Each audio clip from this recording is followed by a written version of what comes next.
League of Women Voters has sought to make democracy work, that's what we call ourselves, by holding events like this for voters like you.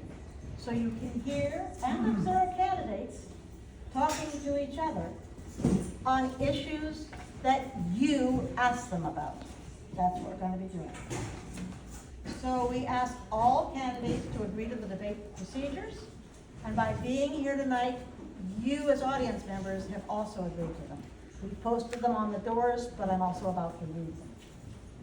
As many people say when they read them or hear them, but this is just common sense. Yes, and we ask you to agree to common sense. So, this is going to take me about 3 minutes. Please bear with me. As the moderator, I will be the arbiter of all decisions during the forum.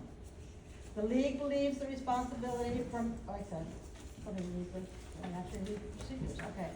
The moderator will be a member of the League from outside this district. I'm from Manhasset, I don't vote in A21. The sequence of speaking for opening and closing will be determined by drawing lots. Candidates have drawn lots. The same order will apply for both opening and closing statements. Each candidate will be allowed 3 minutes for an opening statement. After all the candidates have spoken, the moderator will open the meeting with questions from the audience. Cards will be handed out for written questions. These will be vetted by leading members prior to being asked so that duplicative, personal, abusive, or biased questions can be discarded. The moderator will attempt to rotate the order of responses for each question. And if I fail to rotate perfectly, candidates feel free to point that out. I'll fix it. In all cases, the moderator will be the final arbiter of whether the question should be answered. There will be no rebuttals. Questions may be addressed to a specific candidate or to candidates in general, although all candidates will be given an opportunity to answer every question. Each candidate will be given 90 seconds, a minute and a half, to answer each question. At the moderator's discretion, the time for a response may be reduced so long as it is the same for everyone. A League member will act as timekeeper. Judy, would you raise your hand? Front row. 1/2 minute from the end of any given time period, the timekeeper will alert the speaker by a prearranged signal. Take it 30 seconds. Okay. Candidates who ignore it, and then at the end of the speaking time, raise a stop sign. Candidates who ignore the time signals may have their speaking time reduced. Those not violating the rules may be given extra time. So, you should keep track of the timer. If I start noticing it's going seriously wrong, I will say, and then I will attempt to interrupt you. If this is Zoom, you can mute the person.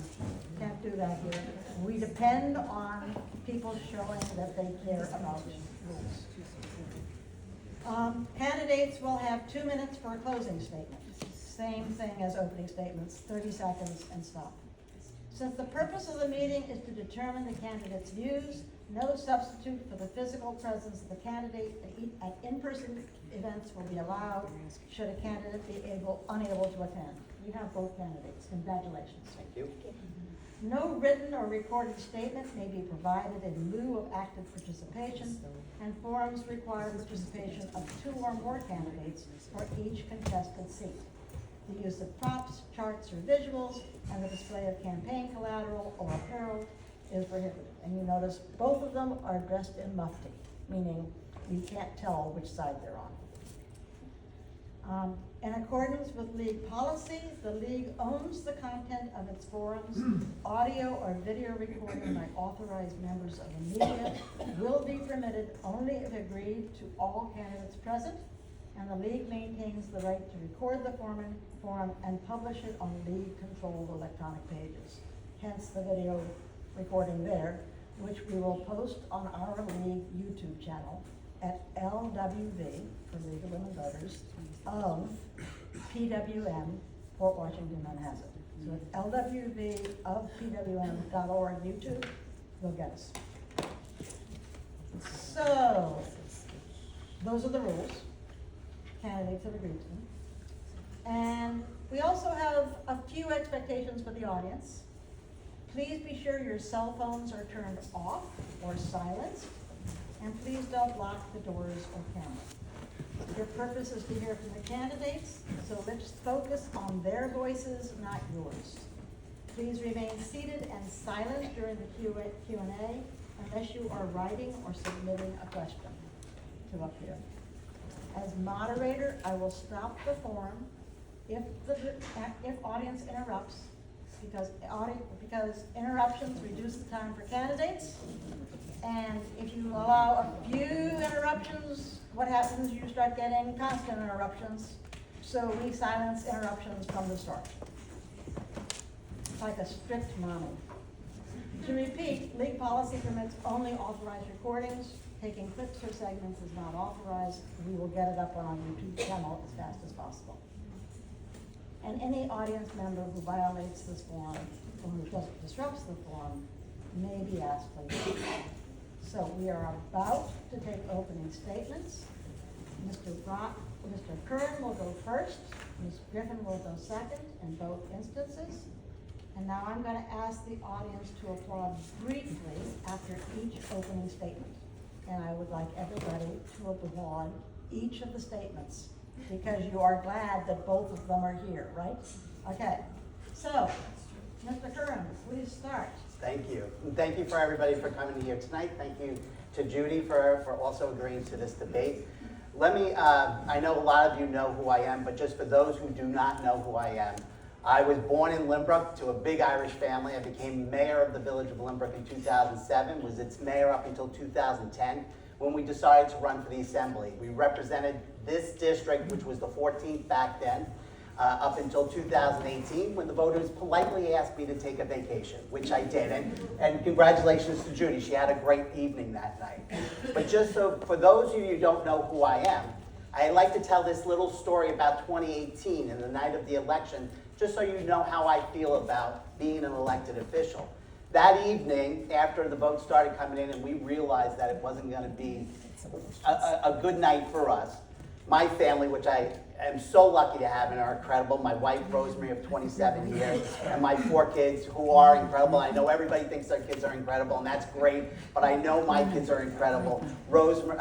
Isabella, Riley, Logan, and Jake, who can't be here tonight because he's at West Point, they were with me, and we were walking out in the parking lot, and Isabella, who was a junior at the time and grew up in all this stuff, started crying. And I put my arm around Isabella, and I said, Izzy, I said, there are worse things than losing an election in life, and you got to believe that.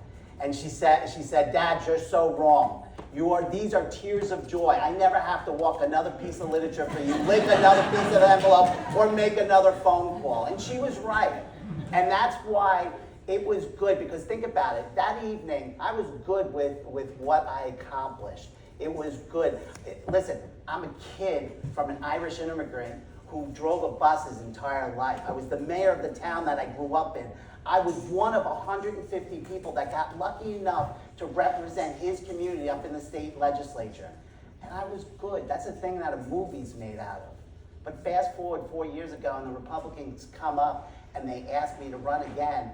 And I didn't need a job, and I never needed a title, but I decided to do it because in those 4 years, from the time that I lost up until 2 years ago, Mrs. Griffin she was on the wrong side of every issue that affected the families of the 21st. Whether it be taxes, affordability, crime, housing, or immigration, she was on the wrong side, and it was hurting the families of this district. So I decided to run again, and we won. And the last 2 years have been the best term that I've ever had in Albany. We brought back $550,000 in member grants to local communities and clubs and organizations. We passed 5 local bills. We brought back record-setting school aid for our public schools. And most importantly, we started to undo a lot of the bad things and the bad votes that Mrs. Griffin took in those 4 years. We got more work to do. And that's why I'm seeking re-election this year. And I look forward to your questions. Thank you very much.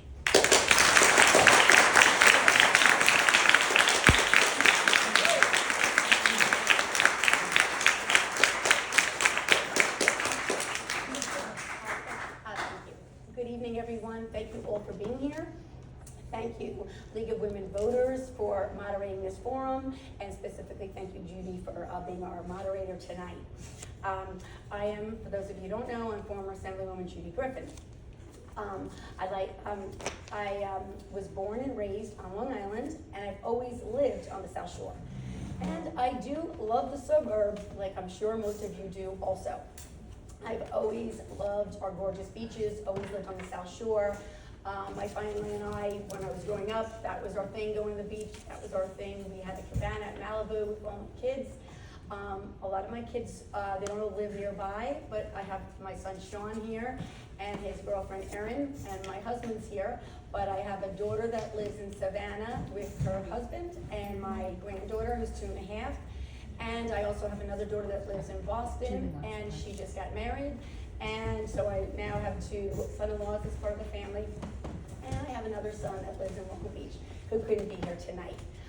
So my husband and I moved to the Rockville Center community over 30 years ago.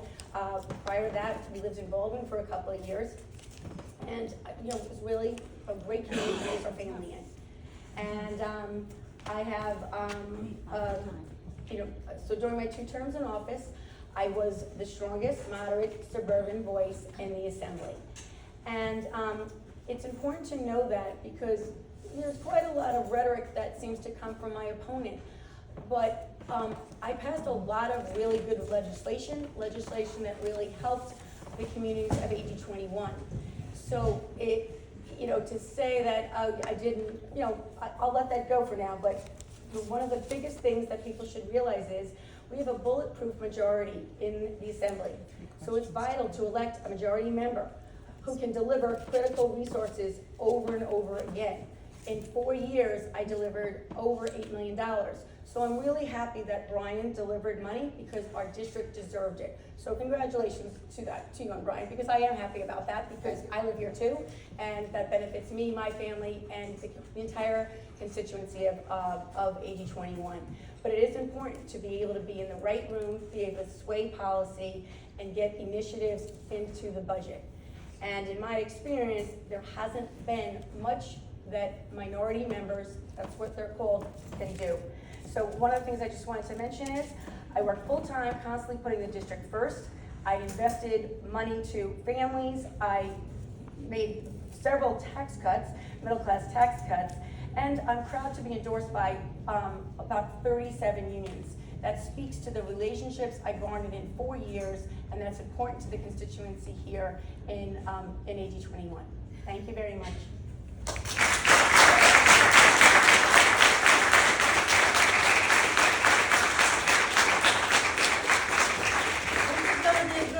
Both candidates stayed inside time, even though they were worried. So thank you very much to both of you.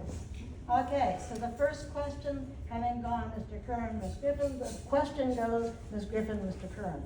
So, what are your New York State's 3 most important issues for legislation, and what are you going to be most advocating for? Okay. 2 minutes, right? 2 minutes. Okay. So a big priority is affordability. Like I just mentioned, I passed several middle-class tax breaks. I voted no on over 80 tax hikes. So affordability is very important. That includes all the things we can do to make our community, cut down on costs on utilities. Also have reliable utilities like Liberty Water. Most of AG 21, or probably 60%, served by Liberty Water. I laid the groundwork to municipalize and create the South Shore Water Authority. Something I do when I get back to Albany is to carry that through. I didn't get the chance to carry that through, and that's very important for a lot of the constituency because Liberty Water, high-priced, and has a lot of infrastructure that really needs replacing. Another really important policy is public safety. Very important to make sure we have public safety, make sure we're working with law enforcement, and make sure that we have common sense gun safety legislation passed. For years, while I was in the assembly, I passed a lot of a gun legislation safety package. I, in fact, carried a bill that doesn't that prevents teachers from being forced to protect their class with a pistol. But having a pistol is no defense with an AR-15. So I was proud to be a Moms Demand gun sense candidate because that was really important for the community. Thank you. Mr. Curran, go ahead. Thank you. So my big three pieces of legislation to go back to Albany is, again, continuing to reform bail reform, which has led to incredible spikes in crime statistics here in Nassau County since Mrs. Griffin voted for it. Protecting IVF here in New York State. As you know, IVF was threatened in the state of Alabama through a Supreme Court decision. I've always been a believer in IVF. I supported and co-sponsored the legislation to have insurance cover IVF treatments for families, new families. Third is protecting foundation aid to our public schools. The foundation aid formula is going to come under review with a report that comes out in December. To Mrs. Griffin, I'm very surprised that she said, that one of her priorities is affordability.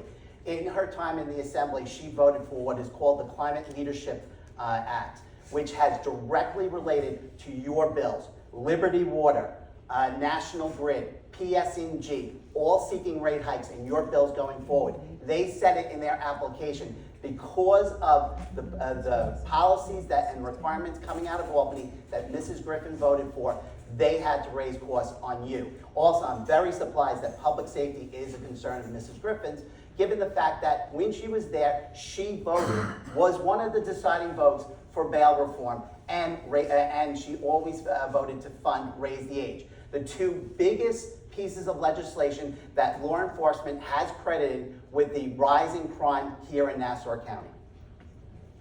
No applause. If you applaud, I will cut down time on the speaker that you're applauding. Seriously, we need to stay quiet for the next 40 minutes. That's called fairness. Okay, next question. How much voter fraud do you believe occurred in the 2020 election? And do you believe it was enough to change outcomes in any New York State or federal elections? Please be specific if you believe it changed elections. Mr. Curran. I believe that actually election integrity is vital here in New York State. And that's why I've always been a supporter of making sure that photo IDs would be required for people to vote. Unfortunately, the majority does not agree with that. But I think election integrity isn't just voter count. And this is what you have to be worried about here in New York. Mrs. Griffin talked about the majority and being in the majority. When it's one-party rule in Albany, what you get is one party trying to stay in power no matter what the rules are. And we saw that with Mrs. Griffin. When in her last term, they voted for unconstitutional maps. They gerrymandered this district to benefit my opponent.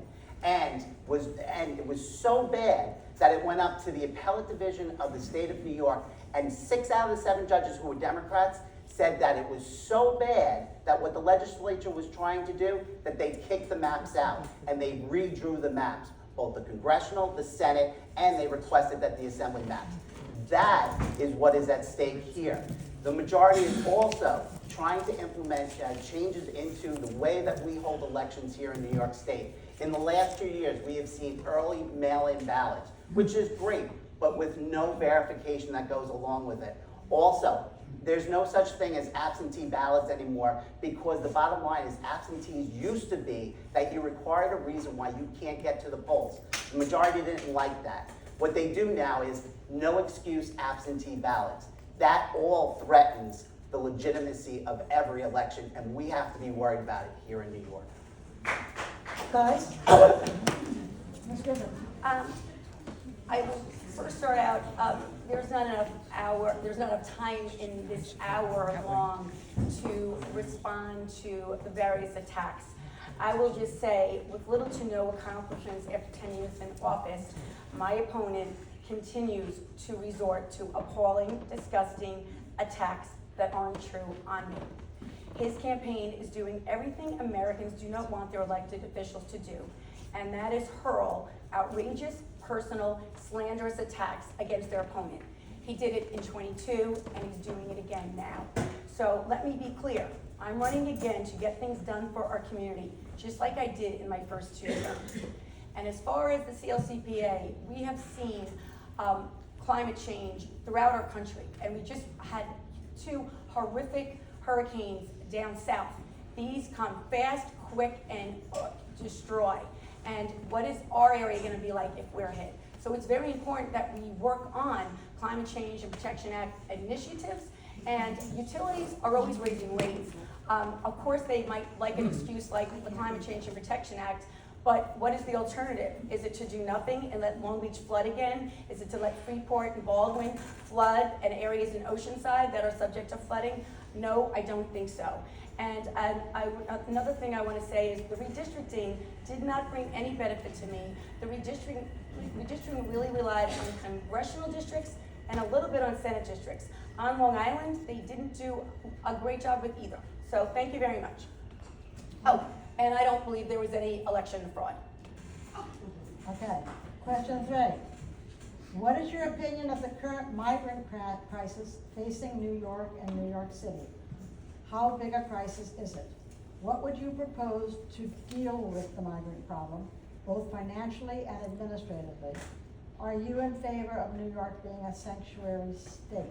And we're starting with Ms. Griffin. I agree. I think everyone will agree that we have a migrant crisis. And it's something that it's gone on for decades. And we finally had looked like a solution at our federal government, our federal partners were working towards one of the most comprehensive border bills.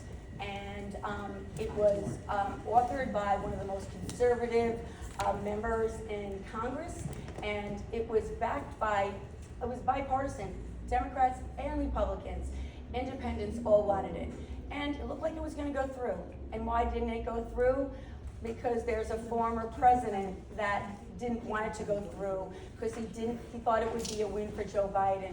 So he gave up creating more order in our communities, in our country, just to weaponize an issue and to give him something to run on. So in New York State, I don't believe we should be a sanctuary state. In New York State, I believe we shouldn't. I wasn't there for the last budget. My opponent was, and there was, I don't know, was it 30 million that went to migrant families who just got here because we were overwhelmed because the federal government was dumping too many migrants into an area, creating a crisis. I don't agree that New York State should have put the bill for that. I think they could have loaned the bill, but they should not have put the bill to pay for that because we do have very important issues for constituents that live here. Thank you. Okay, Mr. Curran. Thank you very much. First off, just to respond, personal attacks are not facts. Facts are facts. And I apologize if you believe that facts are actually personal attacks. But here's the thing. Here's about the migrant action. You're not here about the federal government, and neither of us are actually running for the federal government or a federal position. So New York State, it is a problem here. It's a problem because of the federal government on the first part. They have not protected, the current administration has not protected our southern border or our northern border. Don't forget, New York is a border state. We had 4 times the amount of illegal border crossings in the last 5 years than we did in the previous 10. So we have to deal with that. And I agree with Mrs. Griffin. The federal government halfway caused this problem. They should be paying for it because we need troopers to actually patrol our northern border. But here's the bigger problem. That was them. Democrats here in the state have helped cause the problem. They have helped New York become an area where migrants want to come to. And why do I say that? Because we have offered free education, free health care, free employment services, and legal services. New York State City Council voted to have a sanctuary city. Governor Cuomo had an executive order that all law enforcement don't help with ICE. Mrs. Griffin, in her 4 years, voted to provide free health care for immigrants over 65, undocumented. She voted to provide free legal services, health services, and most importantly, she voted for a bill that wouldn't allow ICE to make arrests of illegal immigrants at courthouses in her 4 years. She's as big of a problem of causing the migrant issue here than anybody. Okay, thank you. Next question. Housing. So is there a housing crisis? How big a deal is it, and should we work, and how does the crisis affect us? And what do you think should be done about it? And what is your feeling about the effect of increasing housing or keeping housing the same? What are the pros and cons? So first is Mr. Curran, and then we'll do Mr. Griffin. Thank you, Judy. So yes, it is a huge issue here for us in Nassau County, because our current governor wants to take away our local control in determining how our communities look. 2 years ago, she put into her budget that if your local community did not build 2,500 units within a square mile around every train station, she was going to come in and put multi-housing within those, and it absolutely excludes your local control and your say into it. That is beyond the pale. We fought her, we won. Here's what we have to do about it. Housing is happening in the 21st Assembly District organically. From Valley Stream to Freeport, we have had over 700 new units built in the last 7 years, with workforce housing, senior housing, and low-income housing. It is being done organically through our local zoning boards. That's what you want. You elect a mayor, they appoint to the zoning boards. That's how we want it done. But we have to do more. We have to work with our IDAs to promote more housing. We have to work with the state for private and public partnerships, like the new development in Baldwin. We have to work with the state to allow them to develop state-owned lands, not park lands, but state-owned lands to develop more housing. And also, we have to deal, there are still many zombie homes, definitely in the Freeport, Baldwin, and East Rockaway areas, where we can get banks to foreclose quicker and get them back on the market to increase stock. Thank you. Okay, I'm just going to take a brief couple of seconds because, again, I think the audience is here to hear about my responses. You have questions, and I'd like to answer them.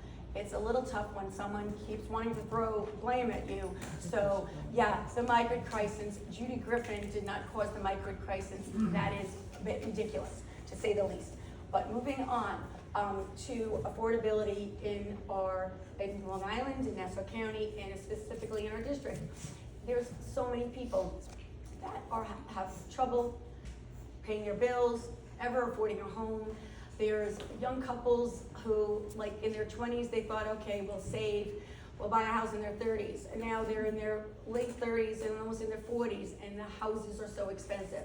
So I completely agree with affordability being an issue. Whether you're trying to rent, you might only get a basement apartment for an exorbitant amount of money.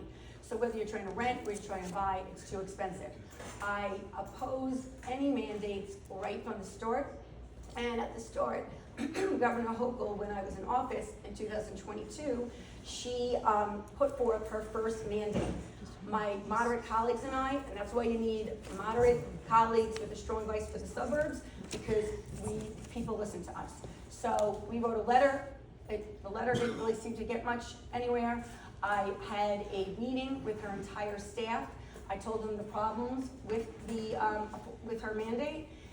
Totally uncalled for, she only did local control, and what happened? She took that out of her budget, and her amended budget, she took it out by the end of January. So I handled that. Thank you. I handled many things. Next question. Question 5. Excuse me, Proposition 1. Excuse me, Judy, can you speak right into the microphone, please? Because people are having trouble hearing you. Can you move it? Oh, I see, I can move it. That's Okay. cool. The curtains are kind of keeping my meeting from me. So, do you support proposition, I'm sorry that you couldn't hear me, thank you for It's coming up. okay. So, do you support proposition 1? Should politicians make health care decisions? Should women's health care, abortion, children, transgender, and how does it affect voting rights for non-citizens? So, first up, Ms. Griffin. I support the Proposition 1. The Proposition 1 is very important because it reaffirms that we, women, will have the right to choose. They'll have the right to reproductive care, IVF, And they'll also be able to choose if they need an abortion, and that decision will be kept between them, their family, and their physician. And people often think in New York, well, we're safe. We codified Roe v. Wade, which we did. I did that in 2019. My opponent voted against a woman's right to choose. So I believe, and I will always stand up for a woman's right to choose, and for them to get the Medicare, the reproductive care that they need. So people think we're safe. If Lee Zeldin had won in 22, he could have said, I'm not going to pass this budget unless you do X, Y, or Z. Future governors could say something that they're not going to pass it. So by having this in our Constitution, it gives us a much higher authority to say this is in our Constitution. Even if there's a federal abortion ban, or if the Comstock Act is invoked, this gives us the ability to go to court, go to federal court, and say New York Constitution has this in there. So it is very important, as well as important for people with disabilities, older people, religion, ethnicity. Mr. Curran. Thank you. No, I'm against Proposition 1, and I'm against Proposition 1. First, I just would like to correct Judy. I didn't vote against a woman's right to choose. I voted against the New York State bill that went forward, which would allow a woman to have an abortion all the way up to the date of birth. That was too far for me. But getting back to Proposition 1, I'm against it for a lot of different reasons. It has nothing to do with abortion. Abortion is legal here in New York up to the date of birth. It's going to remain legal whether or not this proposal passes or falls. Why I'm against this is Proposition 1 actually prohibits a school from, if a child goes to the guidance counselor or the nurse and says, I want to transition, that guidance counselor or that nurse is prohibited from talking to the parents. As a father of 4, I'm not for that. God forbid that even the nurse starts to provide medical treatment or medical advice about how to start to transition. Again, won't tell the parents. Again, parents, restriction on parents' rights. Second,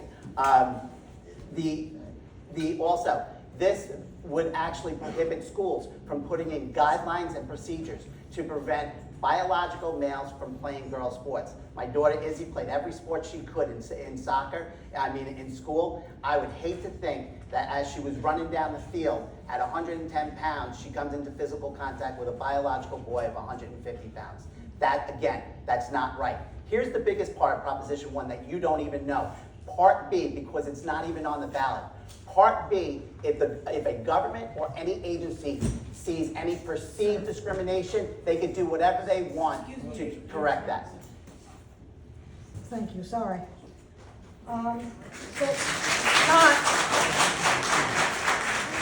The next time that happens, he loses 20 seconds. No, I don't lose 20 seconds. Yes, you No, lose I 20 don't. seconds. Now, if somebody claps for me, I have no control over that. I don't care. I'm not losing 20 seconds. Please tell your Sorry. supporters. I don't know if they're my supporters. You don't want to lose. I don't know if they're my supporters. Maybe they just like my answer. Okay, you keep it up, you lose 20 seconds.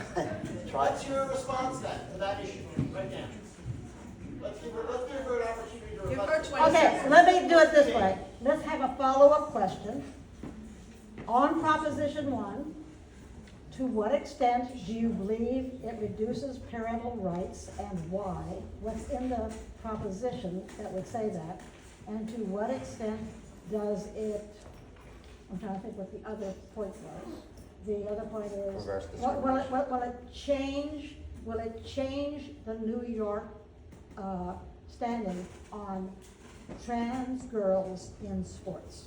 Those two issues. I said to me, okay. Well, one thing that's important to know is the ERA amendment does not change existing laws around sports or locker rooms. And parental rights. Or parental rights. Okay. This is like, it's kind of nonsense that anyone would say that your child would go to school, I don't know, as a 4th grader and the school would take this on. The school could never, it is not legal for the school to take this on. Just like, backtracking, it's not legal to have an abortion the day before you give birth. It's illegal. You know, so it's hard to, explain all this, but the other important is that Title IX protections for any instances of sexual harassment and sexual violence would not be changed. There's a lot of excess information that I'm hearing now. I recently saw a letter from the bishop of the diocese that put in all kinds of extra information. I went to our legal team in Albany, and I verified that all that is being put in is not happening. And when we passed this for the first time, it had to be passed. It's very serious to put a constitution to make a constitutional amendment. It had to be in 2 separate legislative sessions. So I passed it in 22, that it could be on the ballot. When my opponent came along, he did not pass it. But it had to be 2 times, and, that would be it. Okay, 3 topics. Where is parental rights in this? Where is it?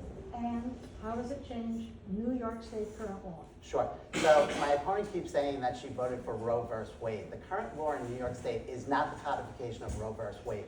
Roe versus Wade found that that a woman had a right to choose rightfully in the first 2 trimesters. In the 3rd trimester, the government has an interest in protecting that baby or fetus, but that's not New York State law. And I respectfully disagree with my opponent. New York State law does allow, based upon a woman's health, to have an abortion up to the date of birth. But that's not the opposition to Proposition 1. The opposition to Proposition 1 is both, it restricts parental rights, but most importantly, which I didn't get to finish before, is Part B.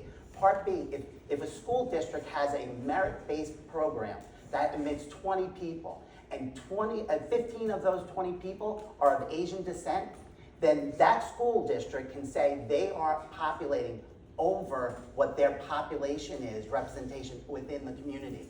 And they can take 10 of those seats away from those kids who earn those seats based upon merit test scores, and then give it to another minority group just to even it out. You know what that's called? Reverse discrimination. And that is what the ERA actually codifies in our Constitution.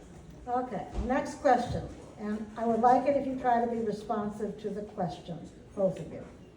In 2018 in New York State, there was a bill prohibiting those convicted of domestic violence from purchasing guns. What is your stand on this? And first is Mr. Curran. So, I don't recall this bill. I do recall, listen, I voted for, Governor Cuomo stood up and said that the New York SAFE Act is the toughest gun law in the nation, and I voted for it. He also then came back and he said we need red flag laws. And red flag laws actually then identified people with mental health problems. And if it was determined by a court that they had mental health problems, their guns or firearms could be taken away from them.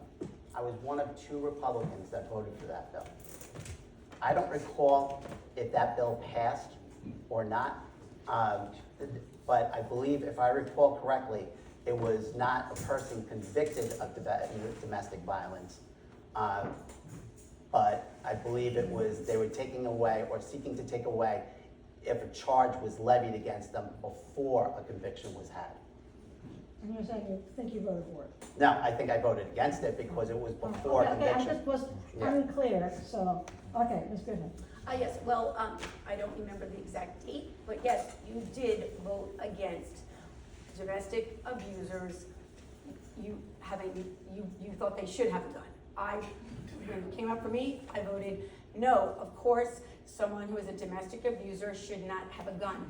I have been very strong on passing gun protection and gun safety laws. And a big reason why I am so widely endorsed by law enforcement, including Nassau County PBA, superior officers, Nassau County detectives, New York City PBA, Suffolk PBA, MTA PBA, Port Authority, PBA, MTA, New York State PBA, is because not only do I want our communities to be safe, not only do I work on the illegal gun trade, which I will do more of when I get back to Albany, but I work with them on initiatives like what we can do for guns. We banned bump stacks while I was in. We raised the age to have a weapon from 18 to 21. I would like to go further with some of our gun laws, and especially with the illegal gun trade, but that is one of the key reasons why I'm so widely endorsed, because they trust me in public safety and they trust me to pass common sense gun legislation across the board. Good. Okay, next question. Goose and gander, guys. What is your plan to make sure only American citizens legally vote?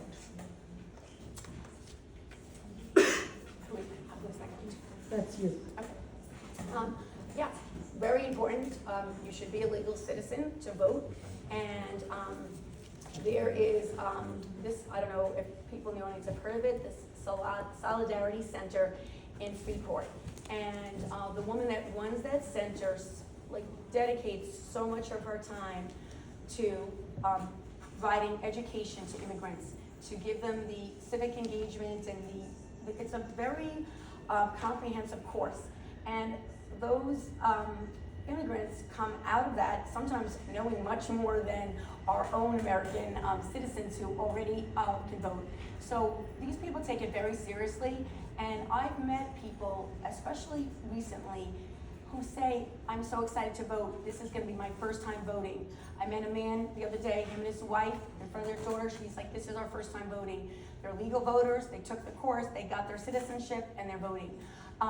We should make very sure that someone who is illegal and can't vote doesn't have that right to vote, and that's an area where we should really, there's the Board of Elections in Nassau County does a very good job of confirming signatures, confirming absentee ballots, making sure that someone didn't fill it out for someone. They do a lot of due diligence to make sure that people aren't taking advantage of anyone, and that other people who might not be allowed to vote are not taking advantage and voting.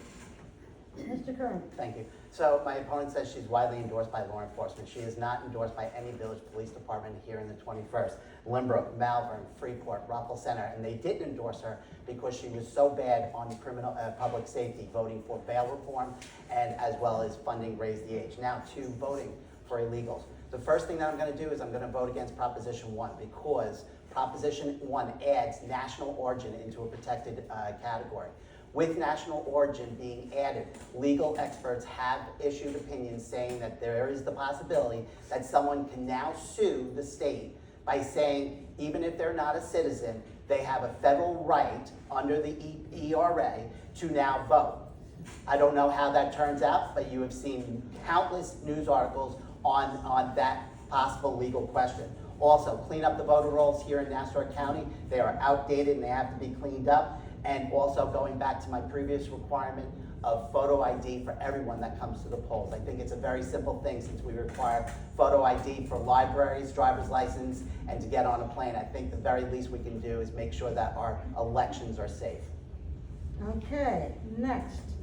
Do you support congestion pricing? Absolutely not. I voted against congestion pricing in 2018. My opponent voted for it in 2019 and passed it. So here's what you should really be mad about congestion pricing. It's another tax, but it's a tax on the middle class of the 21st Assembly District. It's firefighters, police officers, teachers, tradesmen that have to go to downtown every single day and have to pay $15 every time for the right to go to work. That's $3,500 in an extra tax that she voted for. Here's what's even worse. They took this, they voted it in 2019, they took 5 years to get it up and running. They spent $200 million of your own tax money for a week before it was supposed to get up and going, and Governor Hochul stands up and says, you know what, we're gonna pause it. Why do you think she paused it? Because there was an election coming. So that people like Judy Griffin, who voted for the congestion pricing, wouldn't get hurt by it, because it's outrageous. You pay enough in taxes. So they paused it, they burnt your $200 million. But what I can tell you is that after it comes back, then after the unpause, they're gonna pass it, maybe for a little bit less, but it blew a hole in the MTA budget that we have to find $34 billion to fix. So it wasn't bad enough they passed the tax in the first place, but then they pause it just for politics. That's how much they respect you guys back in the 21st Assembly District. Okay, Ms. Griffin.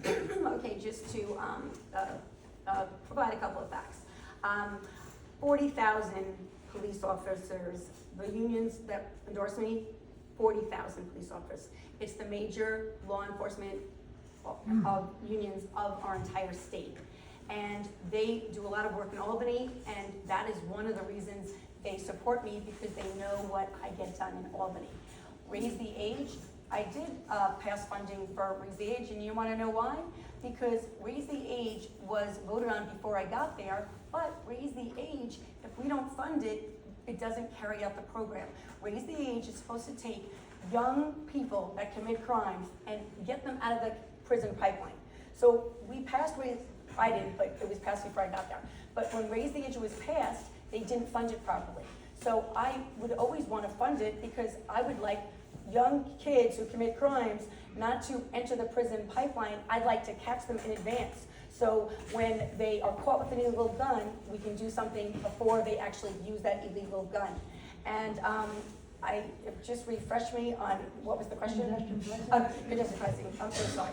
Congestion pricing, it was a different time when we passed it. It was pre-COVID, we weren't in the economic crisis we were in.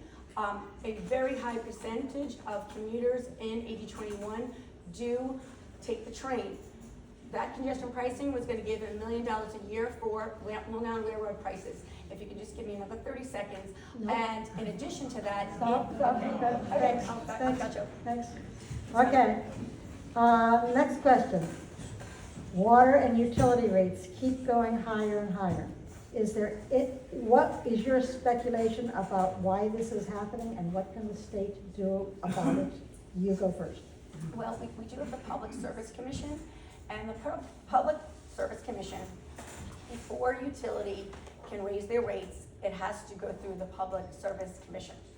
So as soon as I got to Albany, when I took office, one of the first meetings I had, my legislative director scheduled a meeting with the Public Service Commission, because I didn't really understand why our water rates at the time was American Water, why they were so high. And it is a bit frustrating, because sometimes the Public Service Commission permits the rate increase, and when they shouldn't. So we really need to have a bigger look at the Public Service Commission. Who's on it? They're appointed. Who's on it? Why are they on it?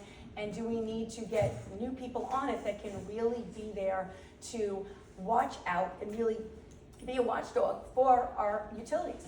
And one of the big reasons I wanted to lay the groundwork to do the first step was laying the groundwork for the South Nassau Water Authority, was so we could have municipal water. And what we could do with that is, you can get a lot of federal funding and state funding to repair and rebuild infrastructure. Something Liberty Water can't do, they have to spend that themselves. And when they spend on infrastructure, when they have water main breaks in Lynbrook or Baldwin or in South Hempstead, it falls back on the consumer, because eventually they're gonna raise their rates. So we have to do everything we can to really crack down on these raises. Thank you. Mr. Curran. Thank you. And we don't have to speculate, and this is not a personal attack. This is just a fact. Both Liberty Water, PSE&G, and National Grid put in applications to the PSC for a rate increase. In that application, they said, because of the policies and the laws being passed by Albany regarding the green environment, we have to raise your rates to meet those policies. It was called the Climate Leadership Act, which Mrs. Griffin voted for. That is the direct cost driver of your water, your gas, and your electric going up. There's no speculation in that. They've told us so, and they've done a horrible job. Here's the problem. Under that Climate Leadership Act we referenced before, your water rates, your National Grid rates, and your electric rates, they have said that it will multiply by 5 over the next 5 to 10 years to comply with what they voted in. Even worse, with the Climate Leadership Act, we have zero emission school bills, which school districts are going to have to comply with, which is absolutely going to bankrupt every school district and at the same time bankrupt you. Here's what we're trying to do with regards to your water rates. I co-sponsored a bill this year to remove the special franchise tax for Liberty Water. That is a tax that they pay. We're gonna actually remove that tax from them and then have those savings kicked back to the ratepayers to lower your water bills. That's affirmative action. Okay, Ms. Griffith. She is. You answered already, fine, yes. Oh, I see, of course. Okay, next question. Can anything be done to lower the cost of prescription drugs, and what can New York State do to lower healthcare costs? And Mr. Curran is first. Thank you. Yes, absolutely. There is something that we can do about prescription medication. There is a bill that I'm a co-sponsor on that we expected to pass the Assembly. We were hoping that it was going to come up in the final days of the session this year, but they didn't bring it up. Basically, what the bill calls for is you can get prescription medication cheaper from Canada than you can within the United States. Under this new bill, it would allow the transport of prescription medication, which has been approved by the FDA, into New York State, thereby lowering the cost of prescription medications for everybody. Again, I'm hoping that bill comes up very shortly. Also, with regards to lowering the cost of medical, we really have to actually look at insurance costs here in New York State. And we have to look at ways that the state can mandate to insurance companies to lower healthcare premiums, because they're at a point where the pool is growing lower and people can't afford to actually have health insurance. I agree. Healthcare costs are out of control. I was very pleased with President Biden and Kamala Harris for the work they did in reducing some major medicines that so many people use. Diabetes meds, blood pressure meds. There are many, especially older people, that might be on 6 different medications. So it is very, very expensive, and that dries up all the costs. If you're not older, it's all the insurance costs. So I would, of course, be on board anything New York State, any bills that were to reduce costs, any way we could defray that cost, I would always be a co-sponsor of, and I would always champion a bill like that to get it passed. And healthcare as well.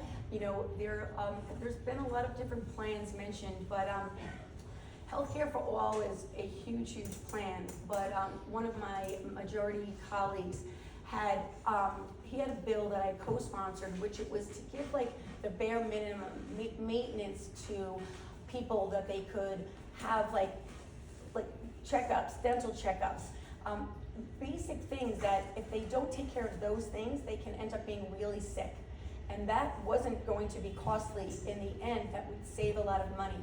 So although like healthcare for all is something I don't believe New York State is ready to do, I believe that doing some baby steps to help people can make a difference. And I think that can make a difference for all people. Okay, And people, okay. yes, Thank you. So I'm going to take only 2 more questions, and I'm going to ask for 1-minute responses for each of them. The first one is, are you proud or ashamed to be running with your party's nominee for president? Ms. Griffin goes first. I am extremely proud to be running with Kamala Harris. She is an impressive woman. She was a district attorney, which is, just to get to that level is really some accomplishment. Not only that, she became a attorney general, very difficult in a state as large as California. She went on to become a United States Senator, went on to become the vice president. I think she did an amazing job as a vice president. I like her ideas. I like that she is someone like me who wants to get things done, who really wants to help people, who doesn't want to weaponize issues, who wants to solve issues, who wants to do the work to actually help the people. It's hard work. I worked hard. I put the time in. I'm full-time. I don't know how you could get this job done being in the New York State Assembly part-time. So I believe Kamala Harris is the right person at the right time for this position. Thank you. Mr. Curran, it is about your party's nominee. Yeah, and I have to tell you, I have no idea, we're running for a state office, why that has any effect on our qualifications of holding this office. But I will tell you this, I certainly wouldn't be proud of running under Vice President Harris with her record in the last 4 years. No, I would not be proud of that. But I did want to go back, as you said before, to use my own time. Mrs. Griffin actually started talking about law enforcement, how great they thought she was.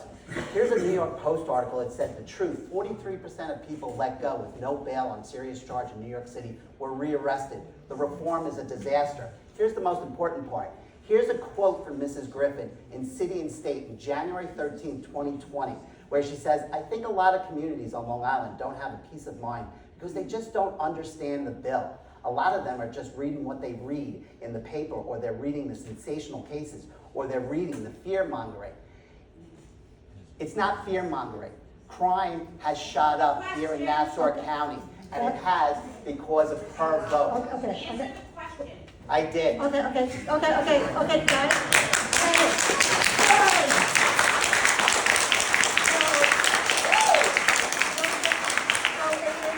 So he has 45 seconds for the next question. So those of you who are concerned about whether a question is getting answered or not, take that into consideration as you are evaluating the candidate. We don't need to hear whether you think they answered it or not. You need to decide whether they answered it or not. Thank you. Okay, last question. What is the single issue that most separates you from your opponent? One issue. And what is the single issue where you most agree? And then say one thing that is appropriately complimentary about the other person as a legislator. So 3 quick answers. You go first. But I'm just trying to remember, what was the 3 things? One issue that most separates you. Okay. One issue where you completely agree. Gotcha. And one comment about what is best about them as a legislator. Sure. Thank you. So, what separates us the most? Public safety, obviously. I voted against bail reform. She voted for it. I voted against raise the age. She voted to fund it. What we agree on, hopefully, is making sure we protect IVF for young families here in New York State. And what's the nicest thing that I can say about Mrs. Griffin? She did a tremendous job in bringing back monies to our district, which is a good thing. But it comes out of a corrupt system where people are valued differently based upon who represents them, if it's a Republican or a Democrat. And if that's your only credible reason to vote for them, I would suggest that you review that. Okay, Ms. Griffin. Okay, so I'm sorry, it's the, What issue most separates you? What issue do you most agree with? And one thing that you respect about them as a legislator. Okay, I'm going to start out with one thing I respect about my opponent as a legislator. I appreciate that he voted for some common sense gun legislation. Surprisingly, there was one SAFE Act that he didn't vote on, but he did vote on a lot of common sense gun legislation in this term, so that's good. And the other is what most separates us. I would definitely say it's choice, a woman's right to choose. Although, and I do agree, I think we agree that we do believe women should be able to have IVF, but with a lot of changes that the federal government wants to make, if Trump gets in, and he did not say if he wants to run, he's proud of Trump on his ticket, so we don't know that. But if Trump does get in, he may pass an abortion ban, and we will be subject to that. And IVF, and the insurance that pays for IVF may be subject to that. So I fully stand up for a woman's right to choose, for her to make her medical decisions, and for her to have that, that opportunity of IVF, because so many women struggle with infertility and they get an abortion. Okay, time's up. So, before we take closing statements from the candidates, I'd like to remind voters that Election Day is Tuesday, November 5th, at your regular polling place. You can only vote at your regular polling place on the 5th. Early voting begins this Saturday, October 26th, and runs through Sunday, November 3rd, with pretty long hours at all 27 locations. The closest one, I believe, is the Rockville Center Recreation Center, but there are others in Garden City, Elmont, Freeport, and so forth. We have a list on a blue sheet at this table if you haven't seen it. A recording of this forum will be posted probably by tomorrow night on the YouTube channel of our league, LWV of PWM. And now we're going to go to closing statements. And Mr. Curran, you go first. Thank you to the League of And by Women the way, Voters. sorry to interrupt you. That's all right. Now we applaud.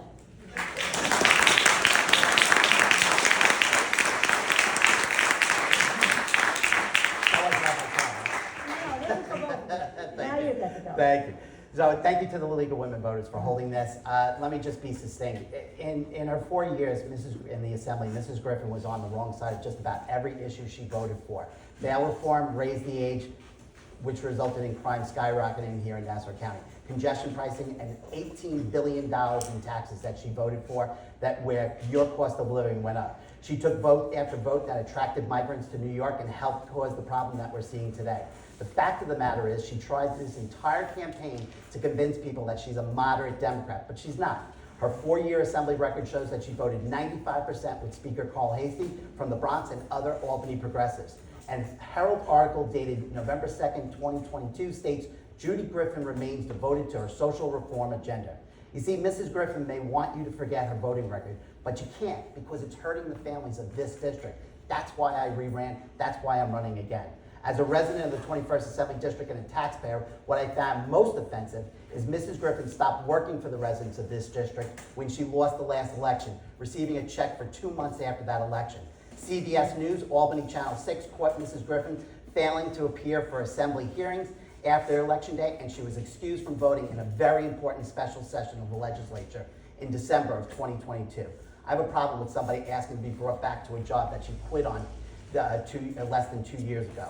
The people of 21st Assembly District deserve somebody that's going to fight for them every day. Lastly, in making your decision, I would ask you to just read what Newsday editorial board wrote in endorsing me. Griffin's focus seems stuck in the past and recalling what she did while in office and in promising more of the same. Curran has a better handle on the current landscape, a better sense of how to move this district forward and the region forward. I respectfully ask for your vote this election day. Okay.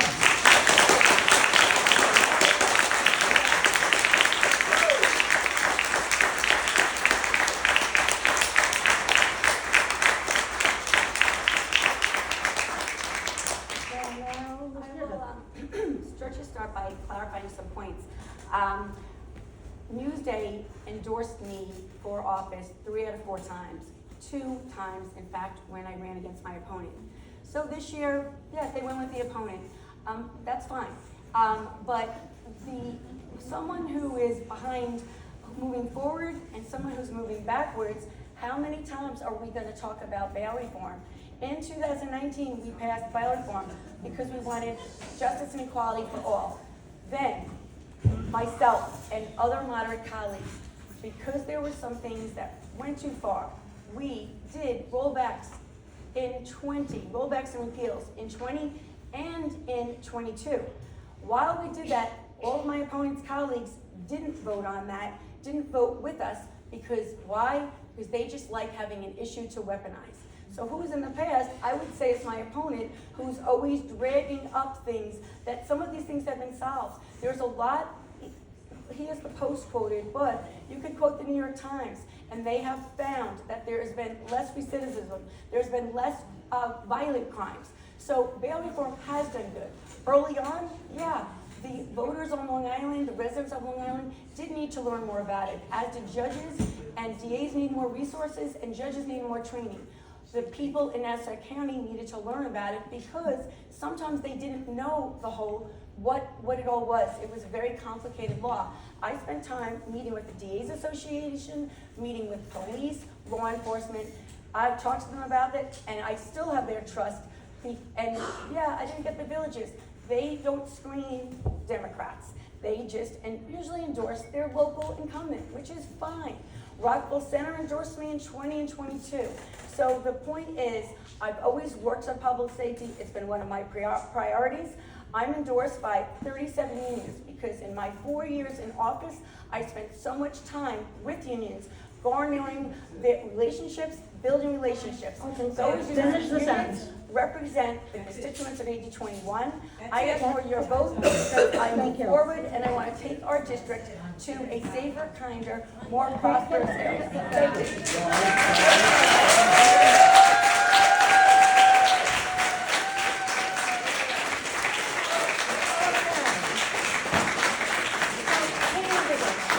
Candidates, so we really appreciate your willingness to answer questions from voters thoughtfully, candidly, and for the most part, really civilly.